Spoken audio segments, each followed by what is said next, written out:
Brothers and sisters, we gather on this, the 51st anniversary of those who lost their lives on Bloody Sunday.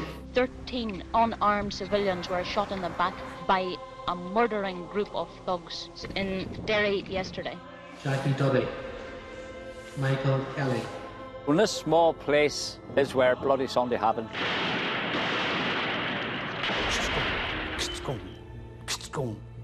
It was a normal day. No one had any premonition about what was going to happen. Bloody Sunday was one of those moments that defined the society where, as Irish people, we wanted freedom from Britain. Kevin McElhenney, Hugh Gilmore. Just 10 minutes, but you thought you were going to die.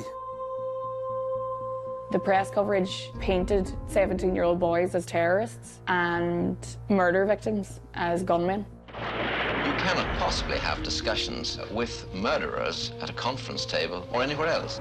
Michael McDade, William McKinney. Michael just died here on the pathway. Do not fire back for the moment! He was looking up at me, you know, and I can still see his eyes. The events of that confused afternoon became indelibly engraved on Catholic consciences in the phrase Bloody Sunday.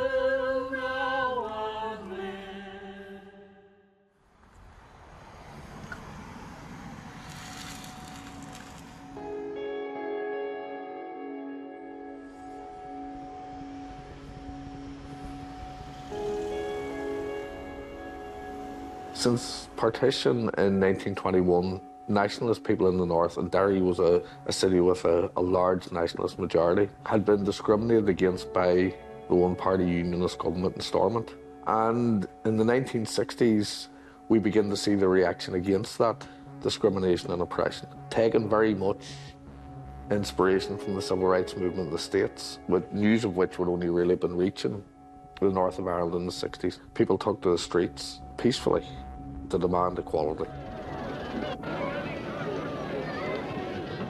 I was very aware of what was happening from was in early teens because of our shop. It was a local grocery store, and I could see that there were 2 and 3 families living in the one house, if you recall them houses. I knew about the discrimination in jobs.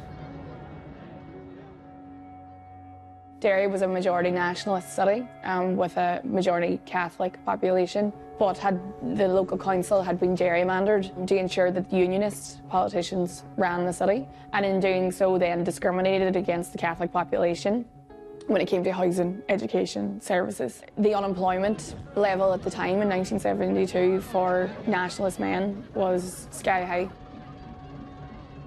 So the March on Bloody Sunday was specifically a march against internment. It had been introduced in August 1971, and people in this city, people from nationalist communities across the north, were dragged from their homes and imprisoned without any sort of a trial or a sentence.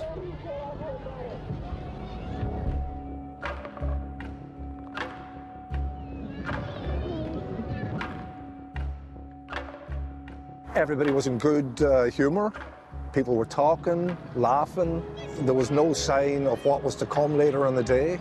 And we proceeded on the march along the route from Craigan. Hundreds of people were joining in. We walked left Craigan, came down William Street, over here. There's a lot of extra army in the city, but that didn't really ring any alarm bells. You didn't know that this parachute regiment, the so-called elite of the British Army, we didn't know they were there. The march was blocked by the British Army. They set up 26 roadblocks around the area to ensure the march didn't get to its final destination, because these soldiers were never in our city before. They were actually based in Belfast, and they brought them to our city to conduct what they called an arrest operation of the so-called Deri young hooligans. They're not like an ordinary battalion of soldiers. They are the killing machine. They're the elite battalion of the British Army, never in our city before. And you must ask that question, why bring them here?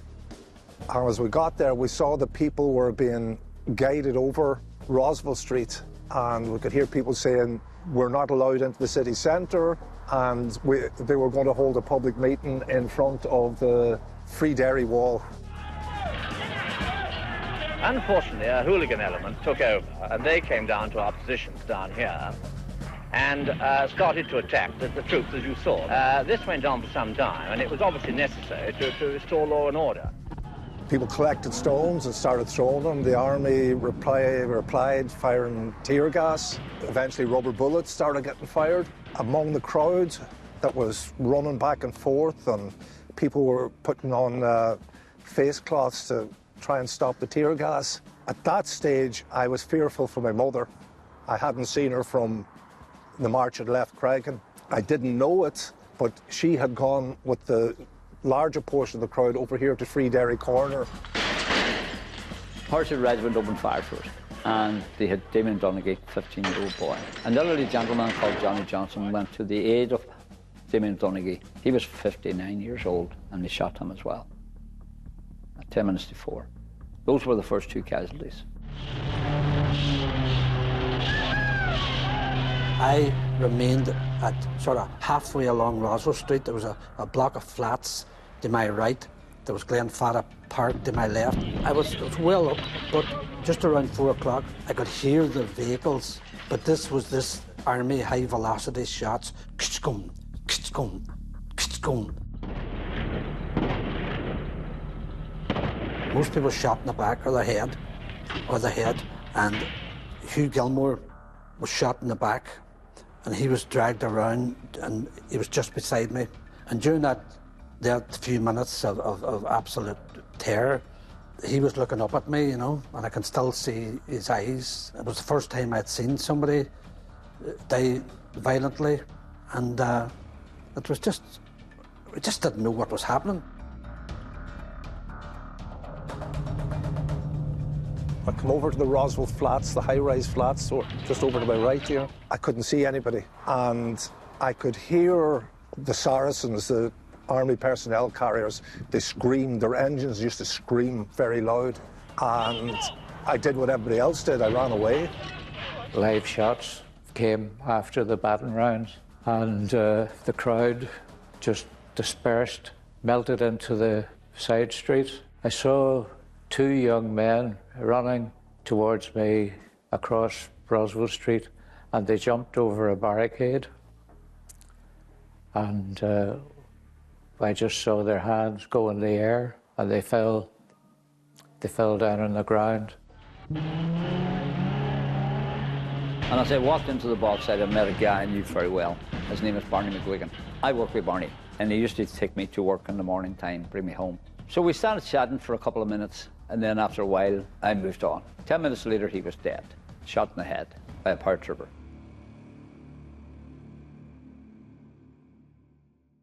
This was where some of the killings and the woundings were committed, just where we're standing now. And up in this corner here, I'm just going to show you some of the bullet holes that have been preserved. Just behind this glass here is 2 of the bullet holes from Bloody Sunday that have been preserved. This is the part where I ran along, where it was an apartment block, and Hugh Gilmore died, was shot approximately where we are now. Michael just died here on the pathway, and 5 others died just across here, the road. It was Michael's very first march, never on a march before. And I spoke to him prior to the march began, and I advised him to be careful. If anything happened, Michael, go home. And he was so excited about it. So he went along with his friends, and I went with my friends. The next time I see Michael, he was being carried from a house just through there. He was shot at the barricade just out there in the street, where 6 people in total died at that point. And I helped to carry Michael and place him in the ambulance and take him to the hospital, where he was declared dead on arrival. And he was shot by a soldier called Soldier F. Soldier F, who murdered my uncle, is still alive. He was crawling to safety, crawling along a wall with a white handkerchief tied over his face to try and protect him from the gas. And he was crawling along the ground when Soldier F, we are told from the Savile inquiry, opened fire and shot him at the base of his back. He didn't die instantly. He lay crying out in pain for a while. And another man who walked out to try and come to his aid was shot and killed as well. Another man crawled out to him and lay beside him and said prayers with him, and he died in the street. He was 31. So Soldier F murdered Michael, and how we know that is that the bullet that killed Michael had entered his stomach, embedded in his spine. When they done the autopsy on Michael's body afterwards, they found the bullet and traced it back to Soldier F's rifle.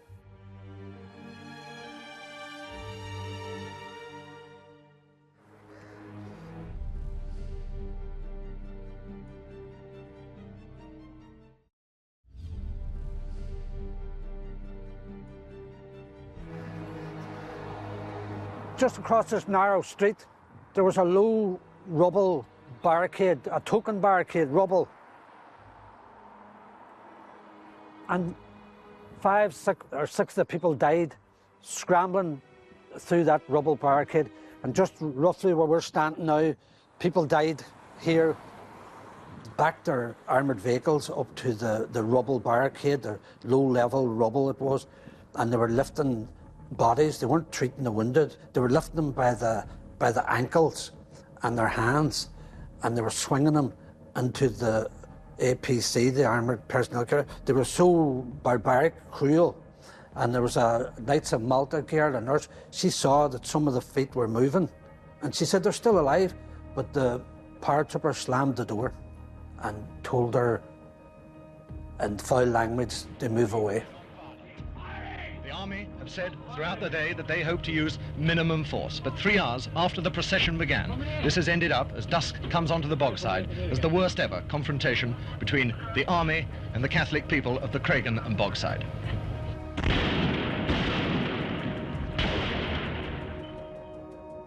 Some of my sisters went to the march that day, but Michael, that was different because Michael was never there before. Eventually my mother agreed to allow him to go.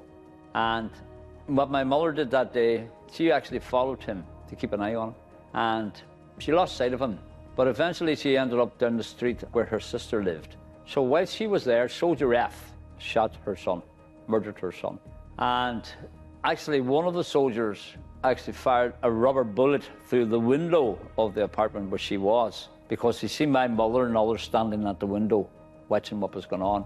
The bullet went through the window and glass went into my cousin's eye while she was there too as well. I came down through Glenfadda Park, and there was people standing just at this corner, just 20 metres away from us here. And I went to them, and on the ground was the civil rights banner, which I thought was the one that was actually on the lorry, but it was a civil rights banner. And there was a dead man there. And I found out later that his name was Barney McGuigan. A man in his 40s, Mr. McGuigan, he couldn't stick it any longer. There was a man wounded further out. So he says, I can't stand this, and he moved out with his hands up, with a white handkerchief or a white rag, and he had his back facing the soldiers to our right in Glenfadda Park, and a soldier shot him in the head as I was looking out.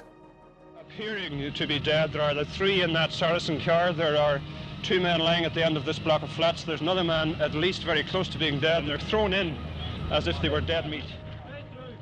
All I saw was pools of blood, and at one stage it was footprints, bloody footprints, and I followed them maybe 100, 200 yards, and they stopped outside a house, and I discovered afterwards that several people that had been injured or even killed had been brought to a couple of houses up there. The British Home Secretary got up and made what he called a statement. It did not have one substantiated fact in it. It lasted 3 minutes, and at no stage did he even say, I regret the fact that 13 people are dead. The next day, every British embassy in the world had those names of those people who were shot, murdered, men and boys, wounded. Every British embassy in the world had their names as being terrorists, gunmen, bombers, and that's what really compounded it, those lies. The troops, as you saw, they attacked them with bricks, stones, various other nasty implements, and including, of course, a couple of canisters of CS gas. The coverage of Bloody Sunday in the British press let the British Army control the narrative. The British Army put out a statement in the aftermath of the murders saying that they had been fired on, that the people they had shot were gunmen. They were combatants and the British Army were defending themselves. The British tabloids and most of the press took this army statement without question. Well, what is force? If you're being fired at, you return fire, and they know that perfectly well. The first inquiry was a couple of months after Bloody Sunday, the Widgery Tribunal, but that was a whitewash. No, it was absolutely ridiculous, you know, the findings of that tribunal. Widgery was the Lord Chief Justice of England at the time, and he was appointed by the then Prime Minister Ted Heath to conduct the first inquiry into Bloody Sunday. So Widgery's findings were set in stone before he even sat down at the inquiry. He knew what he was going to say, what he was going to write. And he told a lie 3 months later. After about a week or two, people objected to the aggression that the barristers for the army or for the English, they were just too aggressive. And the inquiry's chair actually put them on hold to be much less aggressive to the people who were given evidence. It was an attempt to terrorise people back off the streets and back into their homes, get them to meekly accept what was happening. They tried everything to drive us off the streets, and Bloody Sunday was part of that plan, and it failed. The following week, after Bloody Sunday, there was a march in, I can't mind now, Dewry or Armagh. 40,000 people came on the streets, 100,000 in Dublin.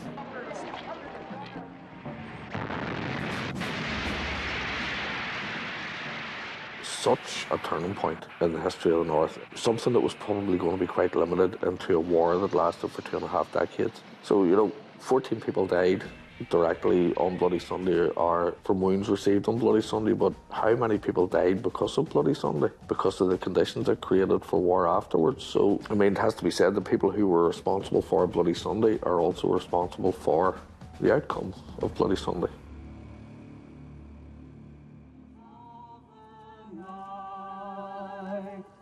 Know that I am with you to call you to the quiet, and children have to cry when prayers are spoken late into the night. 1992, we set up a campaign called the Bloody Sunday Justice Campaign. I led the campaign, I was the chair. And we set out in the campaign with 3 demands. The first one was a repudiation of the first report into Bloody Sunday. We wanted it tore up, thrown in the bin. The second one was a full declaration of innocence for our people. And the third one was the prosecution of the killers and those who planned Bloody Sunday. And as we gather here today, we remember the victims of Bloody Sunday in their 51st anniversary, and they will be still remembered for generations to come. Our family were one of the main families who started the Bloody Sunday Justice Campaign in an effort to clear the victims' names. So my life has always, Bloody Sunday was just always something that was in the background of my life. I don't remember ever learning about it. There was protests and there was marches and there was the Savile inquiry, and it was just always something that was part of our being.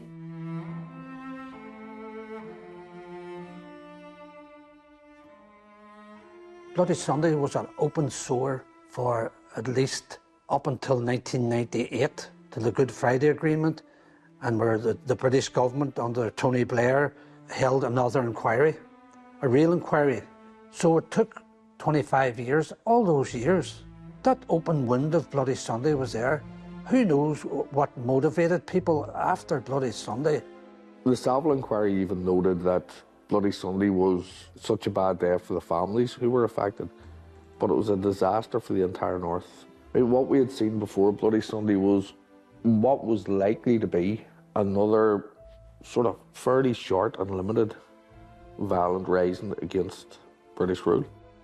When the findings came out and it was admitted that these people were all innocent, all those that were killed and murdered and wounded were all innocent.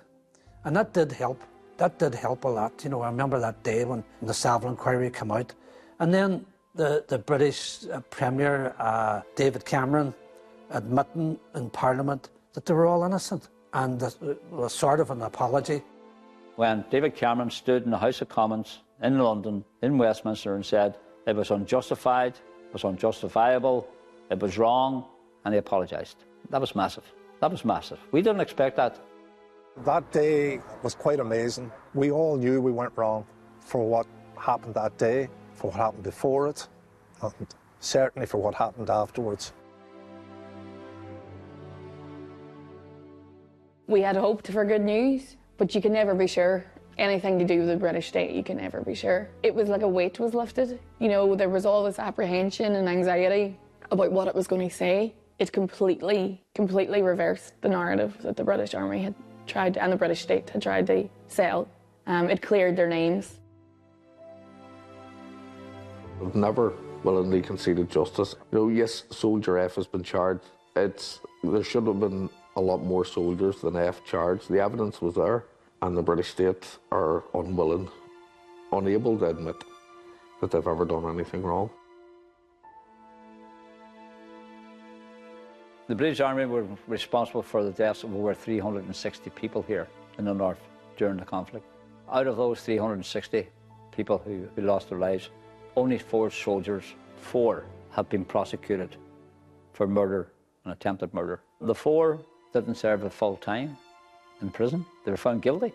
3 of them spent 2 years in prison and released.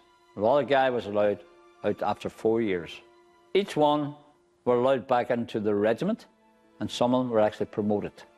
That is British justice. There is one soldier was at the moment is being prosecuted, but some of the other killers are still alive. The colonel in charge of the paratroopers, Colonel Derek Wolford, he's still alive. He was being interviewed, and to this day, there's no recrimination, there's no sorrow. May you keep safe in the gentle, loving arms of God. May the road rise to meet you, loving arms of God. It was 51 years ago, and Derry people still talk about Bloody Sunday all the time, and we still commemorate it every year. And I think that's a testimony to Derry and the people in Derry and the sense of community in Derry, that we don't forget what happened to our friends and our neighbours. Until the British government admits that the orders were given from the highest level in the British Cabinet Office to kill people, to shoot them, until they admit that, well then, so far all we have is words.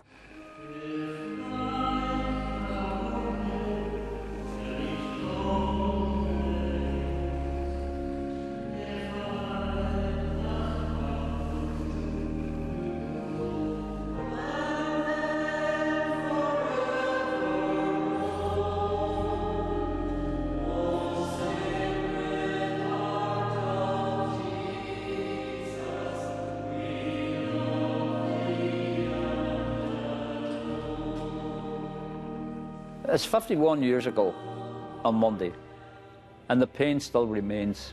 14 people died on Bloody Sunday, but there was a 15th victim, and that 15th victim was truth and justice.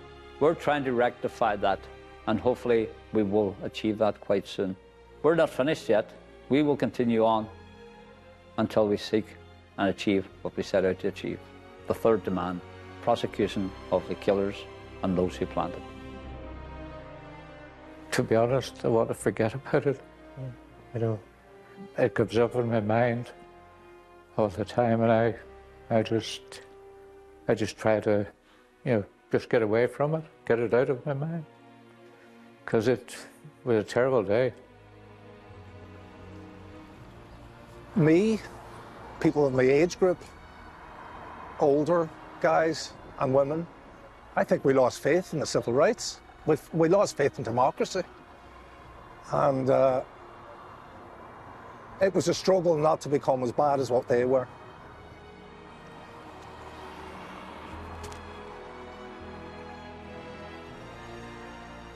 This monument was erected to the memory of those who were murdered here on Bloody Sunday. Their names are inscribed on this monument. These names will be there forever. We will never forget them.